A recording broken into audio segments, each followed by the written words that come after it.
Olivier Boker Tov et ce matin on parle de la loi sur le Kotel proposée hier par le parti Chasse qui ne sera en fin de compte pas à l'ordre du jour. C'est Benyamin Netanyahou qui l'a déclaré. Oui, Boker Tov Ilana, il faut dire que cette proposition de loi a provoqué un véritable tollé médiatique hier lorsqu'elle a été annoncée par les députés du parti Chasse. Cette loi appelée la loi du Kotel donc prévoyait une peine de 6 mois d'emprisonnement pour toute personne qui serait vêtue de manière immodeste et qui jouerait d'un instrument de musique sans autorisation sur l'esplanade du Kotel. Très vite, cette proposition a provoqué donc de vives réactions ici en Israël et Benyamin Netanyahou a annoncé qu'elle ne sera donc pas à l'ordre du jour de la Knesset la semaine prochaine.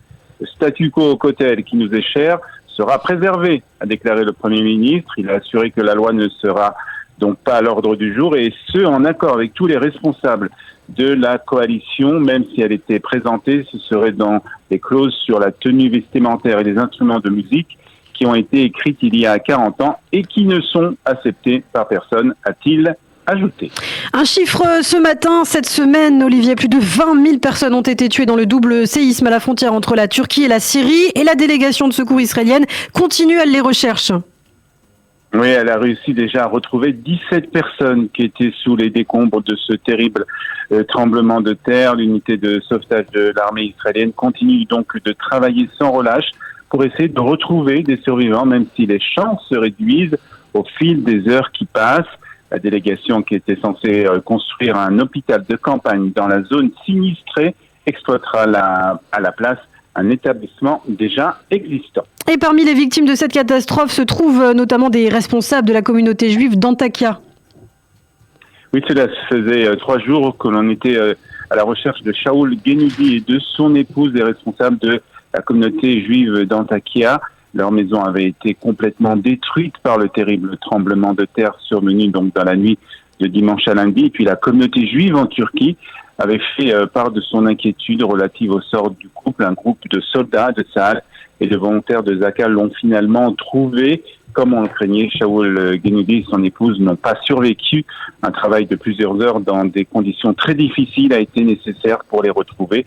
Les rouleaux de la Torah ont été sortis de la synagogue d'Antakya afin de les protéger des dégâts. Dans le reste de l'actualité en Israël, de nouveaux rassemblements attendus contre la réforme du ministre de la Justice. Et en attendant, le ministre de la Sécurité nationale accuse la police d'avoir perdu le contrôle des manifestations. La police de la capitale a laissé un groupe d'anarchistes prendre le contrôle. C'est ce qu'a déclaré hier Itamar Ben-Gvir, soulignant que les forces de sécurité avaient reçu pour consigne de faire preuve de grande fermeté envers les éventuels fauteurs de troubles.